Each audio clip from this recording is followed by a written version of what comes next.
Good morning, everyone. This is Jeffy Kennedy, author of Epic Fantasy Romance. I'm here with my first cup of coffee.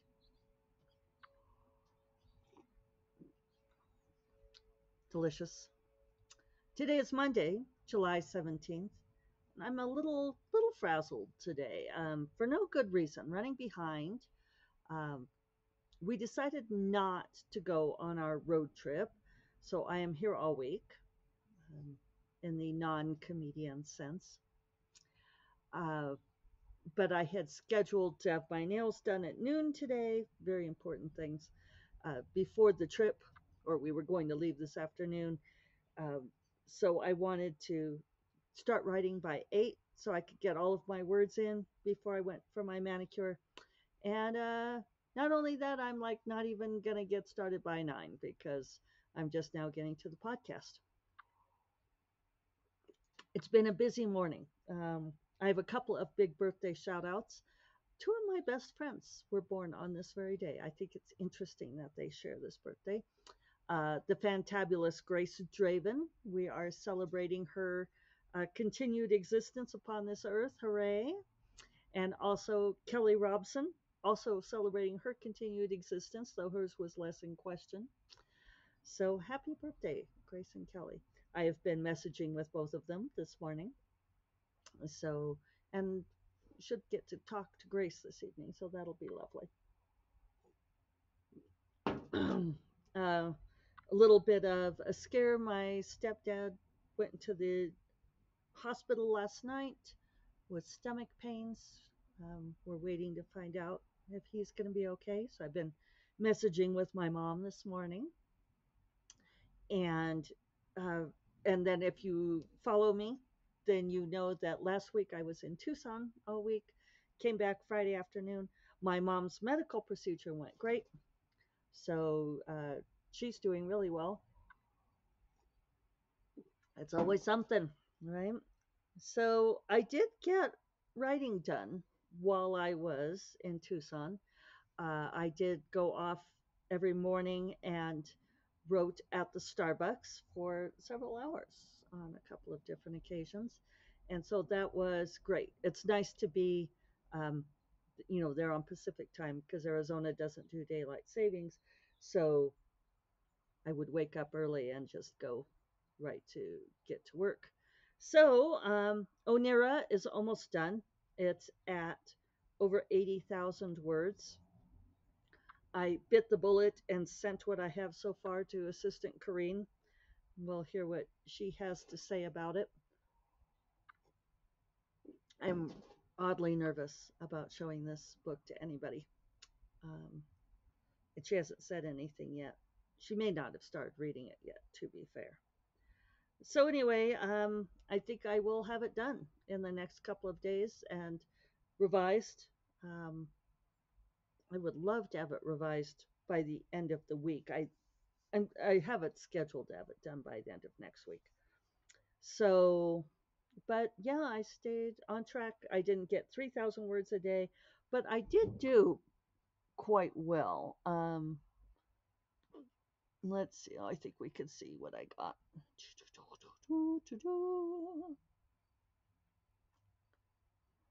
Well, on Monday I got my 3,000, and then Tuesday and Wednesday I got 2,000 words, and Thursday I only got 1,550, and Friday I got 797. That was in the lift car on the way to the airport. So I mean, I was happy to get anything at all, right, on Friday morning.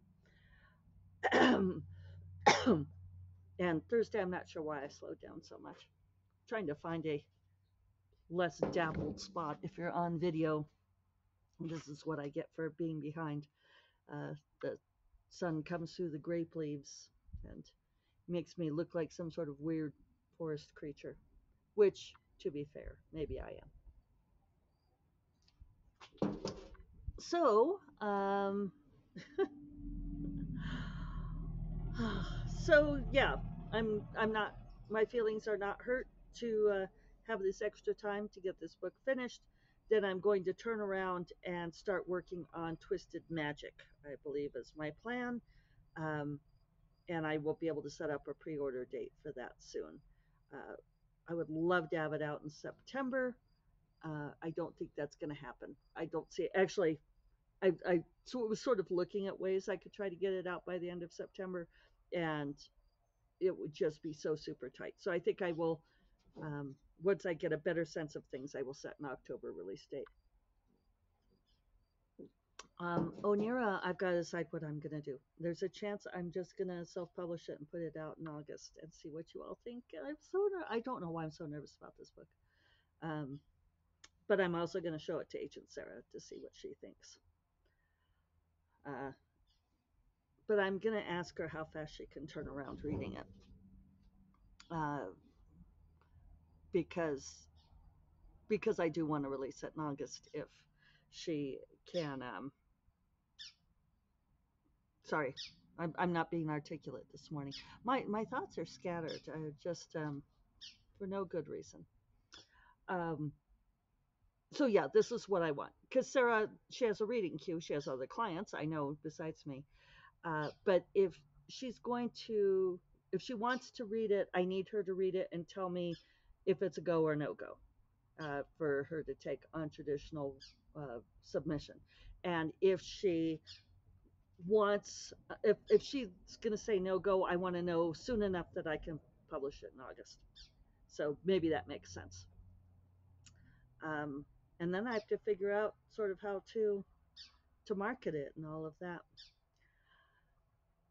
So yeah, that's my life. That's where I'm at on things.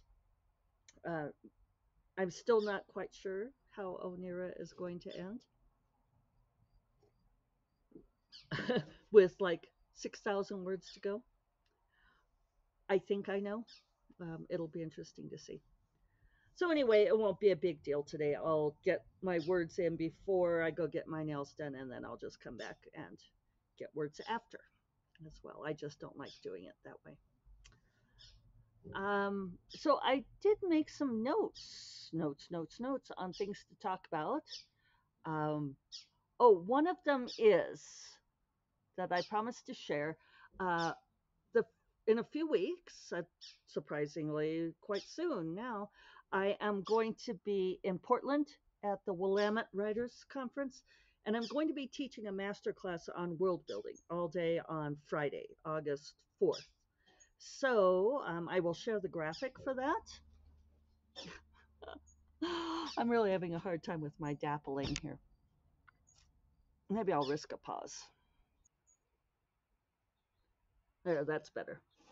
Changed my angle a little bit. Um,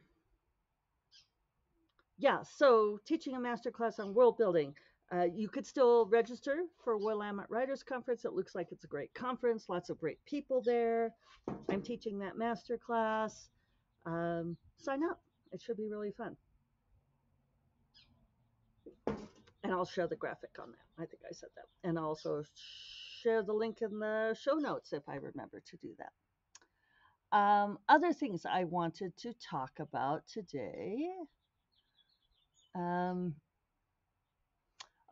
okay. So one thing, when I was in Tucson was I rewatched with my mom the movie The Big Easy, and the this is a 1986 movie.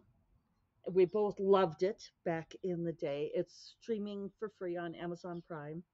Young Dennis Quaid and Ellen Barkin.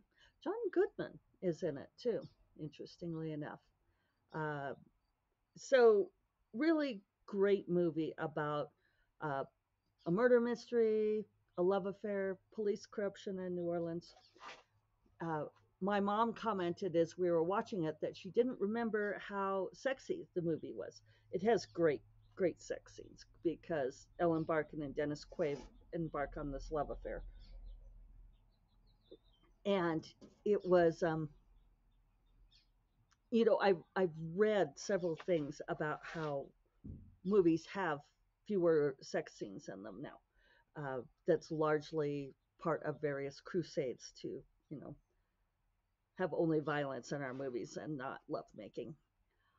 Not that I am uh, opinionated or bitter about this, but it is striking when you watch a movie from like that era from the 80s, and you see how much they devote to the lovemaking scenes. And they have this very passionate love affair, and it's really important to the story. And it's actually one of the best sex scenes. There's great things that I just love about the sex scene. And I will caveat that those of you out there who are super sensitive to consent things, um, there is a little bit of that byplay. This doesn't bother me because it's like fun byplay, but I know that people are much more sensitive to this than I am.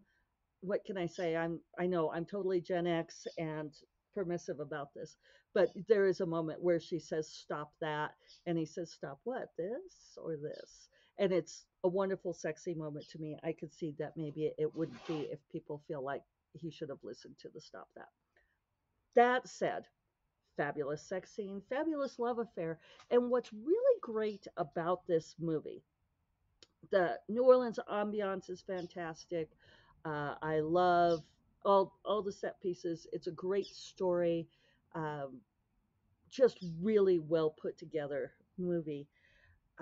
But one of the really great things about it, romance wise, is that the romance actually serves to transform his character. That because Dennis Quaid, who is this New Orleans homicide detective, falls in love with Ellen Barkin, that he learns from her a different way of seeing the world, and he changes what he's doing. He actually transforms and becomes a different person with different values by the end of the movie. And it's really great because you don't often see that. You don't often see, particularly in movies, that portrayal of love, of embracing true love, of wanting the person more than you want these things that you've been clinging to in your life that you discover are false beliefs. Um, so, really recommend The Big Easy. Uh, Great fun to watch, but also really wonderful example of using the love affair to for character transformation and to affect social change in the end. Uh, I was also noticing I've been watching Star Trek Strange New Worlds, the second season, enjoying that very, very much. Um, it really is like classic Star Trek, back to like how things were in Next Generation. It's great stuff, great episodes. And the most recent episode um, features Spock and Nurse Chapel, who are having uh, an affair. They've been sort of stumbling towards it. And I really, yeah, very much enjoying that this last episode, which I don't recall what it was called, but it's you can figure it out. But one of the interesting things that the show is doing in this second season, I would have to go back and see if they did it in the first season, though, and I don't recall, but I really noticed it last. I've noticed it in these last two episodes. Is there has always been the, um, I want to say trope, and I don't think it's a trope, a thematic device, a storytelling device that goes all the way back to the original series that always began with the captain's log, right? You know, Kirk, captain's log, stardate, blah, blah, blah, blah, blah. And that gives us a little bit of our narrative structure, right? You know, whatever the captain's log tells us is going on, you know, we have been sent to the Armini system to deal with, blah, blah, blah. Um, and it gives you, you know, that narrative structure. It also gives you some of the backstory that you need to understand the episode.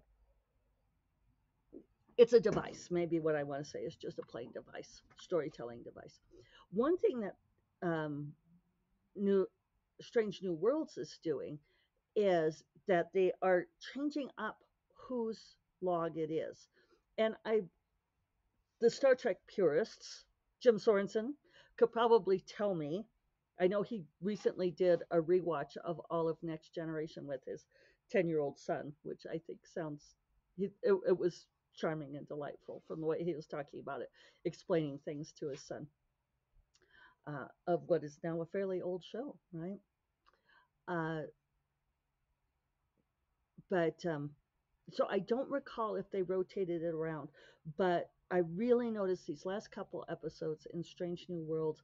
The last one started out with Ortegas, the pilot, who I think is great. I really enjoy her.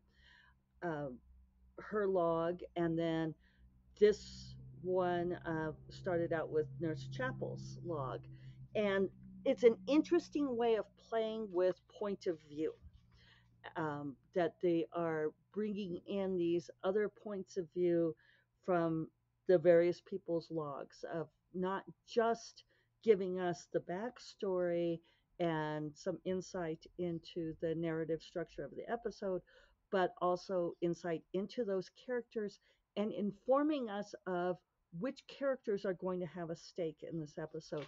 And I think this is something Strange New Worlds is doing really well, is that it is maybe more deliberately than in the past, focusing on um, different characters in each episode and exploring their arcs.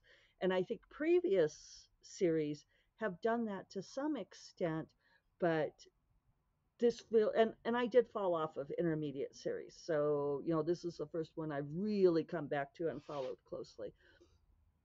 But it's a really interesting way of telling the story instead of it just being an ensemble cast where it's, like the original series was, like mainly about Kirk, right? Mainly about Kirk and Spock. And it would be other people sometimes, but, it tended to focus very much on the primary protagonists. And Strange New Worlds is really taking the ensemble field into the next level. Which makes sense because there's been a lot of change in storytelling in the ensuing years, and I know a lot of shows really did delve into that, like going into different character arcs. But it's a fun way to do things. Uh, in SIFWA, we have the Romance Steering Committee has been doing a monthly town hall, and we have a different speaker each month. And we had the town hall on Saturday, and Leslie Penelope, who also writes as El Penelope, came and talked to us about point of view and having multiple points of view in a story. And long-time listeners of the podcast know that Leslie and I go way back. We used to listen to each other's podcasts a lot and have like non-simultaneous conversations, but then we both fell off of listening to each other, alas. Um, but we are still friends. But it was nice to see her on Saturday and hear her take, and then to have the discussion about point of view after. I am almost done with Casio's Servant. If you listen regularly, you know that I've been reading the advanced reading copy of Jacqueline Carey's Casio Servant, which is essentially Kushiel's Dart rewritten from Jocelyn's point of view. And finally, towards the end, now she's getting more into the emotional angst of Jocelyn's feelings. I wish there had been more throughout. She is giving the meat that I was looking for all this time. Uh, but I do think it's an interesting question because we talk about and we were discussing this on Saturday, making choices about POV, and Leslie brought out the pretty well established rule of thumb that you want to put a scene in the point of view of whichever character has the greatest stakes in what's going on. And Kushiel's Dart was written in the first person point of view of Phaedra, and that was absolutely the correct choice.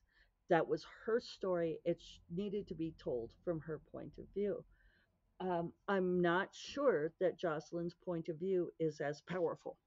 It's been a fun read and definitely terrific fan service, but I don't think it's added to the story.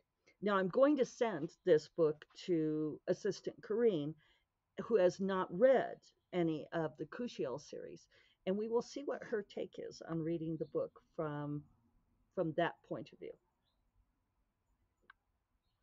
I'm very interested in her take on it. Uh, Yeah. So, and I did put out a poll on social media. Please feel free to answer here too. But I am considering rewriting the Mark of the Tala from Rafe's point of view. People have asked me for Rafe's point of view over the years, and I'm feeling kind of inspired. I mean, when would I do this? We don't know, but uh, I would like to do this. And so I'm asking, would you, if you loved The Mark of the Tala, would you be interested in reading that book from Rafe's point of view, first person point of view? And then, yes, I would probably go on to do the other books. Although it occurred to me that means I would have to rewrite the pages of the mind from Nakoa's point of view. And I really don't know how I would do that. He's almost a Jocelyn character, right? We come up with these stoic heroes, and then once we get in their heads, it's like, is there really anything going on in their heads? Is that awful to say? Anyway, let me know what you think. I'm going to go get to work. I hope you all have a fabulous Monday. I hope things are going well for you. And I will talk to you all on Friday. You all take care, all right? Bye bye.